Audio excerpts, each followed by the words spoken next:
الحمد لله نحمده ونستعينه ونستغفره ونؤمن به ونتوكل عليه ونعوذ بالله من شرور أنفسنا ومن سيئات أعمالنا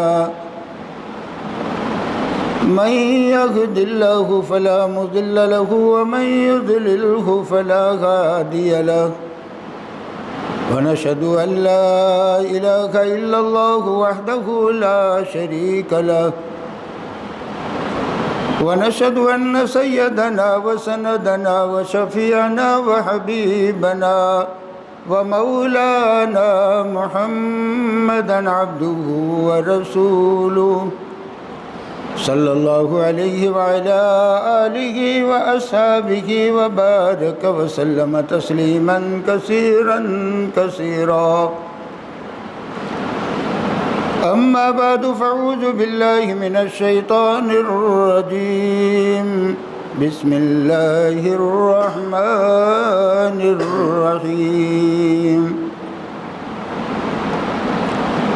ما أصاب من مصيبة في الأرض ولا في أنفسكم إلا في كتاب من قبل أن نبرأها إن ذلك على الله يسير لكي لا تأسوا ولا ما فاتكم ولا تفرحوا بما آتاكم والله لا يحب كل مختال فخور اللهم صل على سيدنا مولانا محمد وعلى آل سيدنا ومولانا محمد وبارك وسلم صدق الله العلی العظیم۔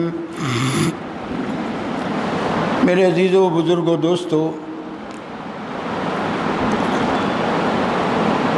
اللہ رب العزت کا بے انتہا احسان و کرم ہے کہ اللہ پاک نے بغیر طلب کے، بغیر محنتوں کے، بغیر کوششوں کے، بغیر دعاؤں کے ایمان جیسی عظیم الشان دولت تمہیں اور ہمیں عطا کر دی، اور انسان کو 60-70 سال تقریباً عمر لے کر دنیا میں بھیجا ہے، جس میں انسان یہ کہتا ہے کہ یہ مکان میرا ہے، یہ دکان میری ہے، یہ کاروبار میرا ہے، یہ اولاد میری ہے، یہ عزت کے نقشے میرے ہیں، یہ مال کے ڈھیر میرے ہیں، یہ سب اپنے بتلا رہا ہے۔ اور قرآن کہہ رہا ہے ما اصاب من مصیبت ما اصاب من مصیبت فی الارض ولا فی انفسکم الا فی کتاب من قبل ان نبرأها۔ دنیا میں تیرے اوپر آنے والی حالت، دنیا میں تیرے اوپر آنے والی مصیبت جس کو تو سمجھ رہا ہے کہ کسی کی وجہ سے آ گئی، تو سمجھ رہا ہے مال کی کمی کی وجہ سے آ گئی، تو سمجھ رہا ہے مجھے زیادہ تجربہ نہ ہونے کی وجہ سے آ گئی۔ ما اصاب من مصیبت فی الارض ولا فی انفسکم، زمین پر آنے والی کوئی مصیبت یا میری باڈی پر آنے والی، میرے بدن پر اور میرے نفس پر آنے والی مصیبت، الا فی کتاب من قبل ان نبرأها، یہ تجھ پر اور تیرے نفس پر اور زمین پر آنے والی مصیبت وہ مصیبت کی شکل اختیار کرے اس سے پہلے اللہ کے علم میں موجود ہے۔ مصیبت بنے اس سے پہلے اللہ کے علم میں ہے۔ یہ بتائیں اب اس سرزمین میں 80 سال کی عمر جن چیزوں کے پیچھے ہم کھپا رہے ہیں ان میں سے کون سی چیز ہمارے قبضے میں ہے؟ ان ذالک علی اللہ یسیر، یہ اللہ کے لیے بہت آسان ہے، مشکل نہیں ہے۔ اور یہ کیوں ہوا ہے؟ لِكَيْ لَا تَأْسَوْا عَلَىٰ مَا فَاتَكُمْ، جو تیرے ہاتھ سے چھٹ جائے، جس سے تو محروم رہ جائے، اس کا افسوس نہ کر۔ وَلَا تَفْرَحُوا بِمَا آتَاكُمْ، میں نے تجھے عہدہ دے دیا، میں نے تجھے مال دے دیا، میں نے تجھے وفادار اولاد دے دی، میں نے دنیا کی ہر نعمت تیرے یہاں نچھاور کر دی۔ وَلَا تَفْرَحُوا بِمَا آتَاكُمْ، جو دیا ہے اس پر اتنا خوش مت ہو جانا کہ تو خوشی میں بہک جائے۔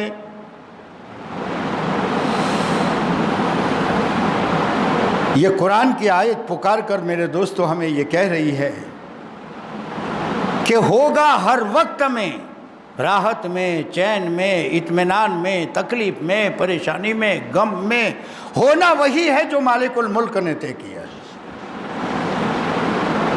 وہاں کہیں بھی تمہارے میرے مال کی آڑ نہیں ہوگی، کہیں بھی تمہاری میرے کاروبار کی آڑ نہیں ہوگی، کہیں پر بھی تمہارے میرے صلاحیت کی آڑ نہیں ہوگی۔ جو مالک نے طے کیا ہے وہ ہو کر رہنا ہے۔ ما اصاب من مصیبت فی الارض، زمین پر ہواؤں کا طوفان آ گیا، کیا وہ آزاد تھا کہ مرضی پڑی تب آ گیا؟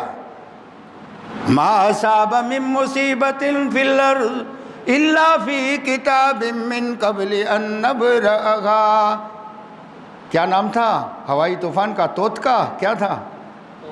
وہ بنے اس سے پہلے اللہ کے علم میں موجود تھا۔ وہ آزاد نہیں ہے، دنیا کی کوئی شے آزاد نہیں ہے، دنیا کی کوئی ذرہ اسے کہتے ہیں جس کے دو حصے نہ ہو سکیں، کوئی ذرہ بھی اللہ کے علم سے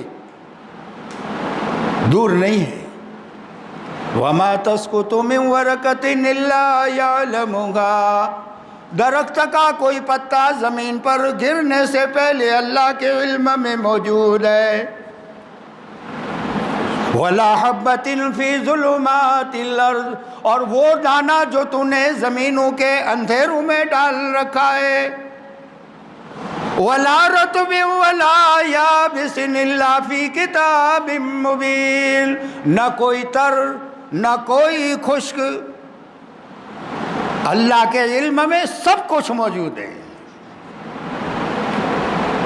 ہے کہیں میں کوئی چیز ہے یہاں؟ مول صاحب میرا ہے، میری حویلی، میری دکان، میرا کاروبار، میرا عہدہ، میرا مال، میری اولاد، میری بیوی، میرے بچے۔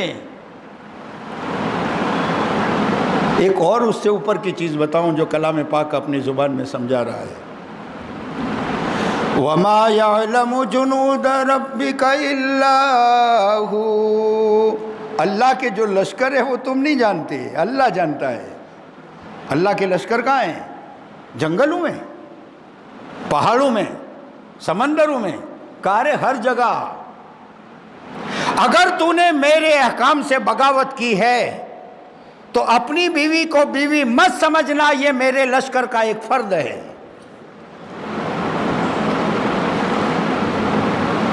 یہ میرے لشکر کا ایک حصہ اٹھے گا اور تیری 70 سال کی زندگی کو تباہ کر کے رکھ دے گا۔ تیری اولاد جس پر تجھے فخر ہوا کرتا ہے، یہ میرا لشکر ہے، میں چاہوں گا تب تک وہ تیری تابعداری میں رہیں گے، اور تو نے اگر میرے احکام کے ساتھ بغاوت کی ہے تو پھر غلطی مت کرنا کہ تیری اولاد تیری ہے، تیری دکان تیری ہے، تیرا کاروبار تیرا ہے، تیرا مال تیرا ہے، تیرے رشتہ دار تیرے ہیں، کبھی غلطی مت کرنا۔ یہ سب تیرا تب ہے جب تو خدا کا بننے کا ثبوت دے دے۔ یہ سب کے بھیجے اللہ کے کنٹرول میں ہیں، یہ اللہ کا لشکر ہے۔ ایک بزرگ کہتے ہیں مجھ سے جو گناہ ہوتا ہے مجھے پتہ لگ جاتا ہے۔ ساتھیوں نے پوچھا یہ کیسے؟ تو کہا وہ فوراً مجھے دکھتا ہے۔ جس دن مجھ سے گناہ ہوتا ہے، یا تو میں جس گھوڑے پر سواری کرتا ہوں نا وہ میری نافرمانی کرتا ہے، یا تو میری بیوی نافرمانی کرتی ہے، یا بچے نافرمانی کرتے ہیں، یا کچھ نہ کچھ ہوتا ہے، میں سمجھ جاتا ہوں کہ آج کچھ اللہ کا گناہ ہوا ہے۔ میں مسجد آتا ہوں، 2 رکعت نماز پڑھ کر مانگتا ہوں کہ اللہ معاف کر دے جو گناہ ہوا ہے وہ، اس کی نحوست میں دیکھ رہا ہوں۔ یہ نہ سمجھے کہ اللہ کے احکام کو توڑ کر ہم خوش خرم رہیں گے۔ ایک اور آیت میں تو اللہ اس سے بھی صاف بات کہہ رہے ہیں، ما اصاب من مصیبت فبما کسبت ایدی الناس، تیرے اوپر جو حال آ رہا ہے وہ تیرے ہاتھوں کی کمائی ہے۔ اور ہم کیا کہتے ہیں، مول صاحب دعا کرنا، کسی نے کچھ کروا دیا لگتا ہے۔ ارے کون کرنے آیا تھا دوست، تیرے اعمال نے سب کچھ کر دیا ہے۔ پہلے تو میں مٹی کو ہاتھ لگاتا تھا سونا ہو جاتا تھا، یہاں کسی نے نہیں کہا، راجولہ کوئی کہہ رہا تھا مجھے، مول صاحب پہلے کیا بات کروں، مٹی کو ہاتھ لگاؤں تو سونا ہو جاتا تھا۔ میں نے کہا اب کیا ہو رہا ہے؟ کہا اب تو سونا بھی پکڑوں تو وہ مٹی ہو جاتا ہے۔ میں نے کہا ضرور کچھ ہوا ہے ایسا لگتا ہے۔ کہا ہاں یقینی، اس میں کوئی شک تھوڑی ہے۔ تو میں نے کہا پھر نماز، یار وہ تو کبھی پڑھ لیتا ہوں کبھی چھوٹ جاتی ہے۔ تو میں نے کہا تلاوت، تو کہا کہ رمضان میں کی تھی۔ تو میں نے کہا اور کچھ اللہ کے راستے کی محنتیں؟ تو کہا نہیں بہت ہو گیا، 2002 میں گیا تھا چلے میں، وہ بھی آدھا چھوڑ کے واپس آیا تھا۔ میں نے کہا اب یہی چیزوں نے کر دیا ہے سارا کچھ، اپنے اعمال نے سب کچھ تباہیاں مچا دی ہے۔ ہمارا کوئی کاروبار ہے تو اس کو ترقی کے لیے اس کا سیٹنگ کرتے ہیں، کوئی سیل رکھ دیتے ہیں یا اس کی کوئی ایڈورٹائز کر دیتے ہیں، کچھ نہ کچھ کرتے ہیں، کاروبار میں رد و بدل آ جاتا ہے۔ تو کیا ہم اللہ کی نافرمانی کریں اور ہماری زندگی میں کوئی رد و بدل نہ آئے؟ یہ سمجھ میں آنے والی بات نہیں ہے، یہ نقد ہے۔ حضرت امام شافعی رحمۃ اللہ علیہ کا ایک قول میں نے کتاب میں پڑھا تھا کہ اگر کسی پر غلط اور حرام نظر اٹھائی ہے تو یہ قصاص ہے، تیرے گھر کی ماں بہنوں پر بھی کوئی ہوگا جو نظر اٹھائے گا۔ جیسی کرنی ویسی بھرنی، بڈھے کہہ رہے تھے۔ ان کو تو تفسیر تو نہیں آتی تھی لیکن وہ یہ ماخذ سمجھا دیتے تھے۔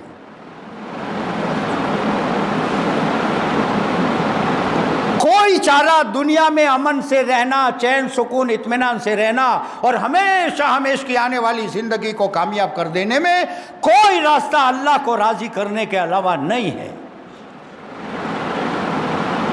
اگر اللہ کی نافرمانی ہو رہی ہے اور بڑے وسیع محلوں میں رہ کر بیوی کی گود میں اپنا سر رکھ کر ایک سیکنڈ کے لیے کبھی یہ مت سوچنا کہ مجھے سکون اور اطمینان مل سکتا ہے۔ البتہ اللہ کا تعلق اگر صحیح ہے تو جھونپڑوں میں بھی وہ سکون اللہ عطا کر دے گا جو صحابہ کرام کو عطا کیا تھا۔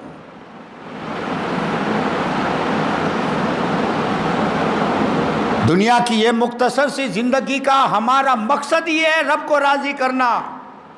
حضرت رابعہ بصریہ کو دیکھا کہ پانی اور آگ لے کر جا رہی، پوچھا اللہ کی بندی کہاں چلی؟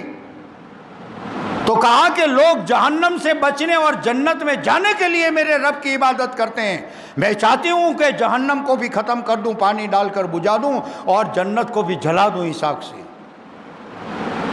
کافر کیا ہوگا؟ کافر یہ ہوگا کہ ہر آدمی میرے رب کو راضی کرنے کے لیے عبادت کرے گا، پھر وہ جنت کے لیے نہیں کرے گا۔ حالانکہ جنت کی تمنا میں کچھ کرنا یہ بھی ایک معنی میں اللہ کی رضامندی کے لیے محنت ہے، لیکن جو محبت میں ڈوبے ہوتے ہیں نا، ان کو تو معمولی سی بات بھی برداشت نہیں ہوا کرتی۔ گھر پر سوئی ہے، رات کے وقت دیکھا کوئی ہے نہیں، ایک چور گھس گیا۔ تعلق بنائے تو مالک سے بنائے، یہ وفاداری کا تعلق ہے، یہ ہمیشہ ٹکنے والا تعلق ہے، یہ ہر اڑے وقت پر کام آنے والا تعلق ہے۔ چور گھس گیا اندر، دیکھا کہ ماں سو رہی ہے، کوئی ہے تو نہیں۔ اب ان کے گھر میں ہمارے مانند تھوڑا تھا جواہرات اور مال و دولت اور تجوریاں اور کیا کیا، دیکھا پورے گھر میں کچھ نظر نہیں آیا، ایک چادر پڑی تھی، چور نے وہ اٹھا لی اور لے کر جیسے ہی دروازے سے باہر نکلنے لگا تو اس کے آنکھیں نے دیکھنا چھوڑ دیا، اندھا ہو گیا، چھوڑ دی چادر، پھر دکھنا شروع ہو گیا۔ پھر اس نے سوچا کہ یہ تو شاید ہمارے جیسا عقل ہوگی اس کی کہ یہ تو کچھ ڈائبٹیز ہو گئی ہوگی اس لیے ایسا ہوا ہے۔ پھر چادر کو ہاتھ لگایا، پھر آنکھوں نے دیکھنا چھوڑ دیا۔ تو اس نے پھر پھینک کے طے کیا کہ اب مجھے نکل جانا ہے، چادر نہیں لینی۔ تو دروازے میں سے نکلتے ہوئے غیب کی آواز آئی غیب سے کہ ہمارا ایک دوست سو رہا ہے لیکن اس کا دوست جگ رہا ہے۔ اللہ لا تأخذہ سنۃ ولا نوم، اللہ کو نہ نیند آتی ہے نہ اونگ آتی ہے۔ ہم نے تو آیت الکرسی کو گھر میں سے بھوت اور جن بھگانے کے لیے رکھا ہے، حالانکہ یہ توحید سکھا رہی ہے یہ آیت۔ لہو ما فی السماوات وما فی الارض، ہر ذرہ زمین اور آسمان کا اسی کا ہے۔ من ذا الذی یشفع عنده الا باذنہ، قیامت کے دن اس کی اجازت کے بغیر کوئی بات نہیں کر سکے گا، بات نہیں کر سکے گا۔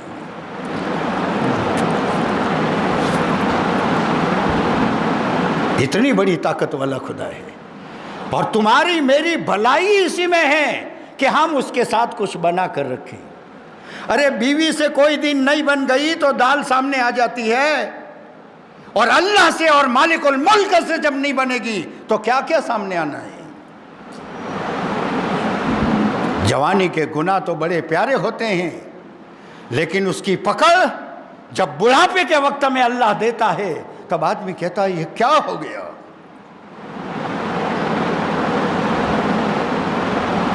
کئی گناہوں کی سزائیں اللہ پاک دنیا میں بھی دیتے ہیں، اصل سزا کی جگہ آخرت ہے۔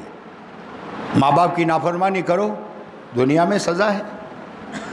کسی پر غلط نظر ڈالو اور غلط کام میں لگ جاؤ، یہ دنیا میں بھی سزا ملنی ہے۔ سب سے پہلا یہ ہوگا کہ جس کی آنکھیں کنٹرول میں نہیں ہے، سب سے پہلے اس کی روزی سے برکت اٹھا لی جائے گی۔ ایک غلط نظر 40 دن کی عبادتوں کی لذت کو ختم کر دیتی ہے۔ یہ آنکھیں اگر آزاد ہو گئی، نظریں اگر آزاد ہو گئی، تو زمانے کا جنید بغدادی بھی اس کے دل کو نور کا پانی نہیں لگا سکے گا۔ یہ اتنی منحوس حرکتیں۔ خیر میں یہ کہنے لگا تھا دوستو کہ دنیا میں آنے والی کوئی پریشانی، کوئی حالات، جو بھی کچھ منظر ہمارے سامنے بن رہا ہے، وہ پہلی بات تو قرآن کہہ رہا ہے کہ یہ ہمارے کرتوت کا نتیجہ ہے۔ میں نے ایک جگہ پڑھا تھا، کہیں انگلش میں تھی وہ بات، اور امریکہ کی کسی سائنٹسٹ نے لکھا تھا کہ ابھی ہمارے پاس خوردبین ہے کہ جس سے باریک چیز بھی ہم دیکھ لیتے ہیں خوردبین سے۔ یہ خوردبین نے ہمیں بتایا ہے کہ ہر انسان کے قریب ایک ایسا اجالے جیسا ہالہ ہوتا ہے جو اس کو گھیرے ہوئے ہوتا ہے۔ سمجھے یا کوئی دوسرے الفاظ میں کہوں، ایک انسان کی باڈی کے قریب ایک ایسا کوئی چیز ہوتی ہے سفید جو اس کو گھیرے ہوئے ہوتی ہے۔ ہمیں پتہ نہیں وہ کیا ہے، لیکن ہمارے خوردبین نے ہمیں بتایا کہ وہ ہر انسان کے ساتھ ہے، لیکن کسی کا چمک والا ہے، کسی کا اندھیرے والا ہے۔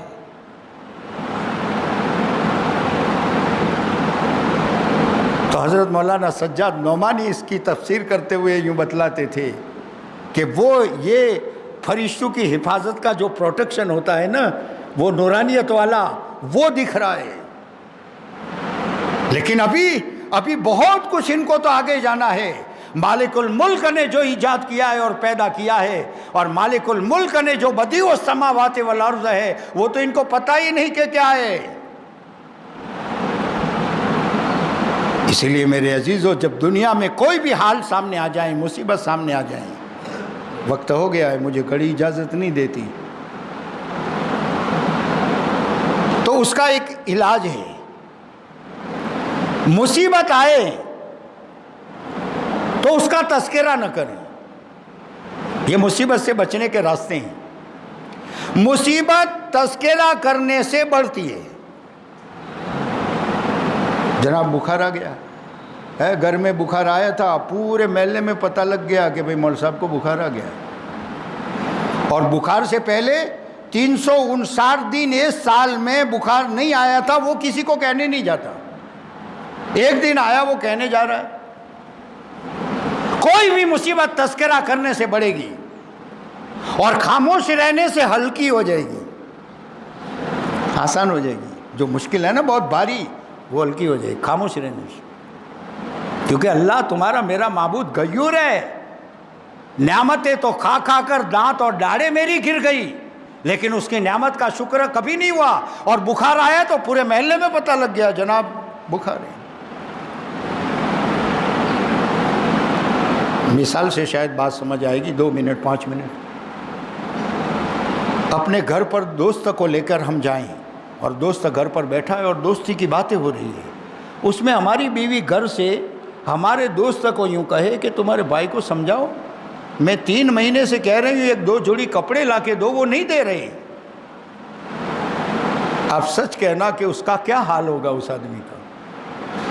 وہ غیرت ہے نا ایک، کہ ارے تجھے 2 کیا 10 کی ضرورت تھی، لیکن میری غیرت کا مسئلہ ہے. تو نے میرے دوست کے سامنے اس کا تذکرہ کیوں کیا؟ آدمی برداشت نہیں کرتا. اور وہ تو غیور ہے اوپر والا، تو کروڑ نعمتیں تمہیں اور مجھے عطا کی، وہ تو کہنے نہیں گئے. رات دن پاس میں رہنے والی اولاد اور رات دن پاس میں رہنے والی بیوی کے سامنے بھی تو کبھی تذکرہ نہیں کیا کہ میرے مالک نے مجھے اتنی نعمتیں دے رکھی ہے. اور ایک تکلیف آ گئی تو پورے محلے میں. یہ غیور ہے، یہ برداشت نہیں کرتا. اور وہ کہتا ہے کہ جا جس کے سامنے تذکرہ کرتا ہے اس سے حل کروا لے. پھر آدمی روتا پھرتا ہے. مصیبت تذکرہ کرنے سے بڑھے گی اور خاموش رہنے میں ہلکی ہوگی. اور اس مصیبت پر صبر کرنے سے اللہ پاک اس مصیبت کو نعمت میں بدل دیں گے. بدلی حضرت ایوب علیہ السلام کی مصیبت کو راحت میں، موسیٰ علیہ السلام کی، تاجدار مدنی صلی اللہ علیہ وسلم پر آنے والی مصیبتیں، بدلی حالات. کیا شکر کرنا ہے؟ اے اللہ تیرا شکر ہے کہ چھوٹی سی چیز ہے جو تو نے میرے اوپر ڈال دی ہے مصیبت. اس سے بھی بڑی بڑی مصیبتوں میں لوگ مبتلا ہے. اللہ تیرا شکر ہے کہ تو نے بڑی مصیبت سے مجھے بچا لیا. شکر کریں. اور ہر وقت اللہ سے بنا کر رکھنے کا نظام بنائے زندگی میں، ہر جگہ جہاں بھی ہو. پہلے ہم اللہ کے ہیں پھر ڈاکٹر، پہلے اللہ کے ہیں پھر سب کچھ، پہلے اللہ کے ہیں پھر تاجر، پہلے اللہ کے ہیں پھر ملازم، پہلے اللہ کے ہیں پھر وکیل ہے. جو بھی کچھ ہے سب اپنی جگہ صحیح ہے، لیکن اللہ کے ہونے کا ثبوت دیں ہر جگہ. بیوی کے فرمائش پر بھی کہہ دے نہیں کر سکتا، یہ میرے اللہ کی اجازت نہیں ہے. کسٹمر کو بھی کہہ دو بھئی میں جھوٹ نہیں بول سکتا. وہ کہے گا میں ایک کسٹمر لا رہا ہوں، آپ کہہ دینا یہ 200 کی چیز آئی ہے تو میں ہزاروں چیزیں آپ کی بکوا دیتا ہوں اور بہت تگڑا نفع مل جائے گا، آپ مجھے بھی کچھ دے دینا. کہا میں نہیں کر سکتا، میرا تو ایک اللہ ہے، میرا تو ایک معبود ہے، اور اس کو کسی کو پتہ لگوانے کی ضرورت نہیں، وہ ڈائریکٹلی دیکھ رہا ہے. میں کیسے کر سکتا ہوں؟ یہ ثبوت دینا ہوگا. اور اسی لیے میرے عزیزو بار بار ہمارے سامنے دین کے تقاضے آتے ہیں کہ بھئی اپنے آپ کی زندگی کی ترتیبیں بناؤ، اور اللہ کے راستے میں 4 ماہ کے لیے اپنا نظام بناؤ، چلے کے لیے نظام بناؤ. کبھی اللہ موقع دے، کبھی 3 دن کی ترتیبیں بناؤ ہر ماہ. اور اللہ جب توفیق دے تو ہر تیسرے ماہ میں اپنے بیوی اور زندگی کی شریک حیات کو لے کر اس کو بھی لے کر نکلو. اس کو صرف ہماری غلامی کرنے کے لیے اللہ نے پیدا نہیں کیا ہے. جیسے تمہیں اور مجھے جنت کا مسئلہ ہے، ویسے ان کے سامنے بھی آخرت اور جنت کا ان کا بھی مسئلہ ہے. وہ پوری زندگی بس پکاتی رہے گی، کپڑے دھوتے رہے گی اور مکان صاف کرتی رہے گی. اور کتنی بیچاری ماں بہنیں ایسے ہی حال میں گزرتے گزرتے قبروں میں جا کر پہنچ گئی.